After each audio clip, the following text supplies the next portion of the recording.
금융회사 지배구조에 관한 법률 시행령을 통한 금융회사 성과연봉제 강제 도입 중단 촉구 기자회견을 지금부터 시작하겠습니다. 우선 저는 더불어민주당 국회 정무위 정재호 의원입니다. 여기 오늘 참석하신 분들부터 우선 좀 소개를 올리겠습니다. 이 정무위 소속 재윤경 의원님 오셨습니다. 예, 오늘 저희와 함께 기자회견을 함께 하게 된 전국 사무금융노조 위원장 김현정님 오셨습니다. 예, 같은 사무금융노조 수석부위원장 김금숙님 오셨습니다. 예, 같은 사무금융노조 부위원장 송기훈님 오셨습니다. 예, 사무금융노조 부위원장 김재영님 오셨습니다. 예, 같은 부위원장 서필상 부위원장님 오셨습니다. 예, 사무금융노조 정권업종 본부장 이규호님 오셨습니다. 손해보험업종본부장 이기철님 오셨습니다. 생명보험 업종본부장 김일령님 오셨습니다. 예, 우선 제가 이 기자회견을 주관하다 보니 제가 먼저 모두 발언을 좀 하겠습니다. 이 정부가 정말 왜 이러는지 모르겠습니다. 국정을 왜 속도도 신호도 차선도 무시하는 폭주족처럼 운영하고 있는지 도무지 이해할 수가 없습니다. 지난 7월 26일 국무회의 통과된 시행령을 통해 금융회사 성과연봉제를 강제 도입하려는 행태를 보면 성동격서라는 고사가 연상됩니다. 휴가철을 틈타 국민의 눈과 귀를 돌려놓고 시간과 공간이 멀어진 시기에 기습을 가하는 업무적 행정입니다. 박근혜 대통령은 국회와 협치를 하자고 했음에도 불구하고 이 정부는 상위법이나 모법을 깡그리 무시하는 위헌적 행태를 보여주고 있습니다. 정부가 국회를 무시하고 입법부의 권한을 무력화하는 것에 대한 책임을 반드시 물어야 합니다. 금융회사 지배구조에 관한 법률은 금융회사 임직원의 도덕적 해이를 예방하고 혹시 모를 금융사고에 대비한 안정성을 높이기 위해서 만든 것이었습니다. 이런 법 취지를 무시하고 교묘하게 악용해서 전 직원 개인별 성과연봉제를 합법화하려는 군모술수에 불과한 것 같습니다. 이 시행령은 동일 직급 내 개인별 임금 차이를 최대 40%까지 두겠다는 의도를 갖고 있습니다. 더 큰 문제는 어떤 평가 기준으로 객관화하겠다는 것인지에 대한 어떠한 언급도 없습니다. 금융업은 개인별 성과 측정에 마땅한 방법을 찾기에는 쉽지가 않습니다. 지금도 팀별, 부전별 성과급여제는 여전히 시행 중에 있습니다. 따라서 과거식 인사 고가에 의존할 수밖에 없을 것이라는 우려가 앞섭니다. 금융사 직원들은 성과연봉제가 성과 퇴출제의 전주곡이라는 공포에 휩싸여 있습니다. 단기 실적주의에 의한 과당 경쟁으로 직원들을 내몰면 과거 키코 사태와 같이 불안전 판매로 인해 막대한 고객 손실로 이어질 우려가 큽니다. 결국 이번 시행령은 금융 안정성을 해치는 부메랑으로 돌아갈 것이 자명합니다. 금융위는 무리한 불장난을 이제 그만두길 바랍니다. 예초 이번 시행령의 행정예고에도 없던 내용을 국무회의에 슬그머니 밀어넣는 이런 행태가 민주주의 국가에서 말이나 되는 것입니까? 본 의원은 성과연봉제 도입 서명을 강요했던 금융공기업 불법 현장 진상조사를 다니면서 기관장들께 이런 말씀을 드렸습니다. 노사 합의 없는 성과연봉제 도입은 명백한 불법입니다. 퇴임 뒤에도 임금 손해를 본 노동자들이 이 결정을 한 임원들에게 개인적인 민사소송을 청구할 수 있습니다. 기관장들께서는 금융위가 팔 비틀어서 안 할 수가 없었다고 솔직히 답변하세요. 이런 말들을 방문한 기관마다 했었습니다. 이번 꼼수 시행령은 금융기관장들의 이러한 우려를 싣기 위한 금융위의 억지 무리수로 보여지기도 합니다. 박근혜 대통령께 진심으로 묻고 싶습니다. 임기 후반기에 마음이 조급해서인지 뭐가 뭔지 몰라서 그러신지 아니면 과잉 충성하려는 반려들 손에 휘둘리는 것인지 국민들께 솔직히 속 시원하게 답 좀 하시기 바랍니다. 이제라도 국민과 대화하고 타협하는 지혜를 발휘해 주시기 바랍니다. 국회 차원에서도 국회의장 직속으로 모법 취지에 반하는 시행령 바로잡기 위한 기구의 설치를 제안합니다. 이렇게 해야만 다시는 행정부가 입법부의 기능을 무시하는 일이 되풀이되지 않고 정상적 법치가 이루어질 것으로 판단됩니다. 예. 오늘 주관한 정재원 모두 발의했습니다. 다음은 우리 재윤경 의원님 한 말씀 하시겠습니다. 네, 안녕하세요. 저는 더불어민주당 정문희 소속 재윤경입니다. 일단 좀 전에 정재 의원님께서 말씀을 해주셨지만 금융회사 지배구조에 관한 법률은 금융시장의 안정을 위해서 만들어진 법입니다. 근데 오히려 시행령에서 금융시장 안정을 저해하는 이런 내용을 담고 있다는 것이 매우 유감스럽습니다.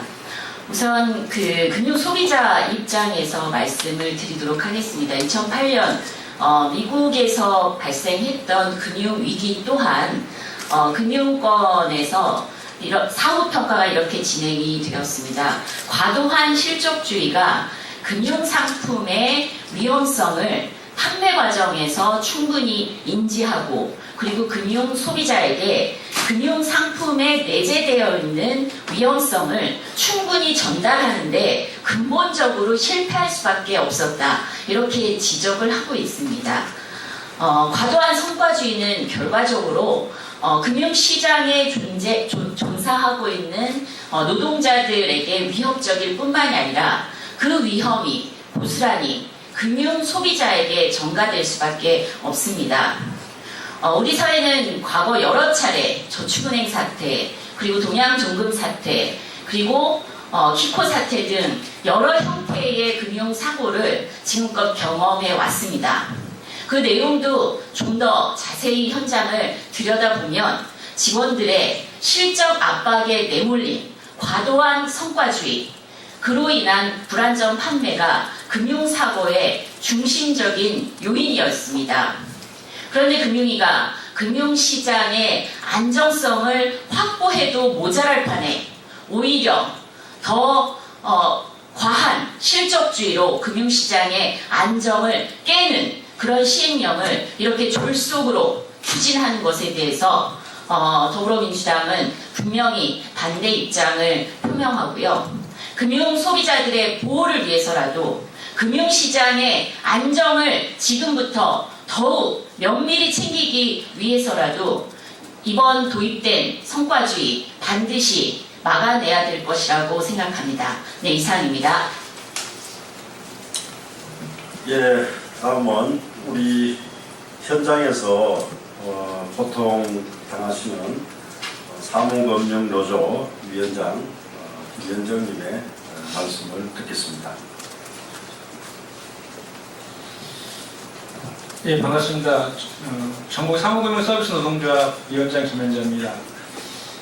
리먼 브라더스 파산으로 대표되는 2008년도 미국의 금융위기 이후에 자본의 탐욕을 규제하기 위해서 사회이사로 구성된 보수위원회에서 임원들의 보수를 정하도록 하고 그 보수의 지급도 한 번에 주지 않고 몇 년에 걸쳐서 이연하도록 하는 취지의 법을 만들었습니다. 이른바 토트 프랭크법이라고 하는데요.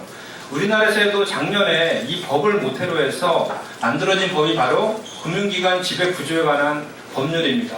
이 법률의 입법 취지는 과도한 금융기관의 임원들의 성과급을 규제하기 위한 것이 입법 취지입니다. 그럼에도 불구하고 이번에 7월 26일 날 국무회의를 통과해서 바로 8월 1일 오늘부터 시행되는 이 모법의 시행령에 있어서는 오히려 이 성과급제를 전 임직원으로 확대하는 내용의 성과연봉제를 강제하도록 그렇게 규정하고 있습니다. 완전히 동법의 취지를 훼손한 것은 물론이고 완전히 거꾸로 역행하는 것을 행정 독재를, 행정 쿠데타를 일으킨 것입니다. 금융위원장은 이렇게 얘기했습니다. 금융업의 경쟁력이 너무 낙후되어 있기 때문에 금융기관의 삼성전자 같은 기업이 나타나지 않고 있다. 그래서 성과연봉제가 반드시 필요하다. 이렇게 얘기했습니다. 그러나 이는 금융기관의 공공성이라든지 규제산업이라든지 내수 산업인 금융업의 공공성이나 안정성에 대해서는 전혀 이해가 없는 그야말로 몰지각한 발언이 아닐 수 없습니다. 우리는 이러한 금융위의 행태가 지금까지 일방적으로 노동계약을 시도하고 있는 박근혜 정권의 정부 정책에 편승해서 그리고 지금도 공공기관의 성과연봉을 일방적으로 도입하려는 그런 분위기에 편승해서 금융위도 같이 보조를 맞추고 있는 것이다라는 것을 우리는 분명히 알고 있습니다. 지금 금융위가 해야 할 것은 이 규제산업을 이용한 관치금융하고 낙하산 인사를 근절시키고 또 대주주에 대한 과도한 배당 그리고 경영진에 대한 과도한 성과와 퇴직금을 규제하고 그리고 성관주의 의무를 다하지 않고 금융기관을 마치 사금융처럼 경영하고 있는 그 경영진들에 대한 규제를 가함으로 인해서 또다시 동양사태라든지 저축은행 사태라든지 LIG, CP 사기 사건 등의 문제들이 발생하지 않도록 하는 그런 역할에 충실해야 할 것입니다. 우리 사무금노조는 이렇게 노사 자치주의를 규정하고 있는 헌법까지 위반하면서 단체헌법까지 위반하면서 그리고 모법인 취지까지 망각하면서 행정 독재를 하려고 하는 이 행태에 대해서 자시할 수 없습니다. 이러한 시행령에 대해서 즉각적인 폐기를 요청하고요. 만약 이런 것들이 이루어지지 않는다고 하면 우리 사무금 노동지를 대표하는 산별노조인 우리 사무금노조는 끝까지 정부 정책이 잘못된 정책에 대해서 투쟁할 것입니다. 고맙습니다. 예, 마지막으로 배포해드린 기자회견문을 우리 사무금융노조 부위원장께서 낭독을 하시겠습니다. 근데 우리 더불어민주당 우리 정무위 소속 의원님들 같이 동참을 하셨고요. 우선 소개를 좀 드리고 낭독을 하겠습니다. 우리 더불어민주당 국회 정무위 소속 김영주 의원님, 김혜영 의원님, 민병두 의원님, 박찬대 의원님, 전해철 의원님, 재윤경 의원님, 그리고 저 정재호 전국 사무금융 서비스 노동조합과 함께 연대 기자회견을 하는데 동의를 하셨습니다. 마지막 순서로 기자회견문 낭독을 하겠습니다.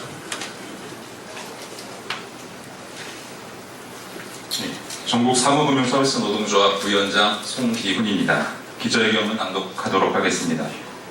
시행령을 통한 금융회사 성과주의 임금체계 강제 도입, 금융위원회는 졸속 반치행정 즉각 중단하라. 금융위원회가 제출한 금융회사 지배구조에 관한 법률 시행령이 오늘 공포된다. 시행령은 자산 5조 원 이상의 금융회사는 최하의 직급을 제외한 전 임직원을 대상으로 성과주의 임금 체계를 도입하도록 규정하고 있다.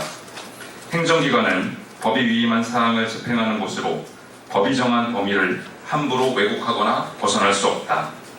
하지만 금융위원회의 시행령은 그 자체로 월권행위이며 입법기관을 무시하고 단체 교섭권을 부정하는 반헌법적 행태이다. 금융위원회는 7월 26일 시행령이 국무위원회를 통과한 후 곧바로 설명회를 열었다. 그 자리에서 임직원의 성과보조 변경 등의 사항은 노사 합의를 통한 취업규칙 변경 등이 필요한 측면이 있기 때문에 현실적인 어려움을 감안하여 노사 합의가 이루어질 때까지는 제재 등을 부과하지 않겠다고 밝혔다. 이는 금융위원회 스스로 시행령이 입법 취지를 심대하게 훼손하고 노사 자치주의를 파괴하고 있다고 자인한 것이다. 금융회사 지배구조에 관한 법률은 금융회사의 올바른 지배구조를 만들고 나아가 임원들의 과도한 월권 등을 제재하기 위해 만든 법이다. 또한 대주주 적격성을 주기적으로 심사해 금융회사의 잘못된 경영 등으로 인한 피해를 방지하기 위해 만들어졌다. 이를 위해 제22조의 보수위원회와 보수체계에 대해 정의한 것 역시 임원들에 대한 과도한 성과급을 비롯한 임금을 규제하기 위해 만들어진 것이다.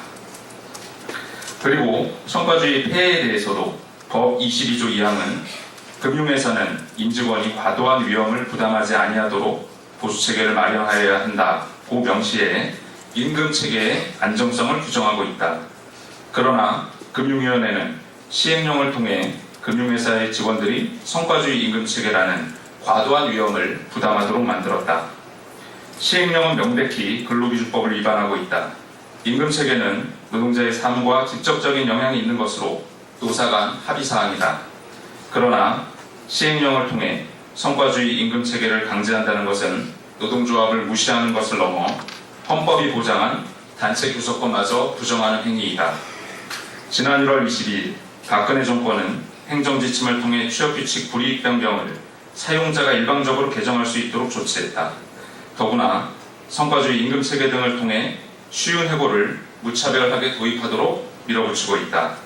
결국 금융위원회의 시행령 발표 역시 박근혜 정권의 노동시장 구조개혁에서 파생된 것이다. 금융위원회는 금융회사의 지배구조를 투명하고 민주적으로 만드는 것이 아니라 금융위원회가 금융회사를 지배하겠다는 의도를 극명히 드러냈다. 금융위원회의 월권 행위는 반드시 국회 청문회를 통해 규명되어야 한다. 입법기관을 무시하고 직권을 남용한 금융위원회의 행태는 법치주의의 근간을 뒤흔드는 것이기 때문이다. 2016년 8월 1일 국회의원 김영주, 국회의원 김혜영, 국회의원 민병두, 국회의원 박찬대, 국회의원 전해철, 국회의원 정재호, 국회의원 재윤경, 전국 사무금융서비스 노동조합. 예, 이것으로 기자회견을 마치겠습니다. 고생들 하셨고요. 질의응답은 밖에서 하는 걸로 그렇게 하겠습니다. 여기가 되시겠습니까? 예, 그렇게 하겠습니다. 고맙습니다. 인사드립니다.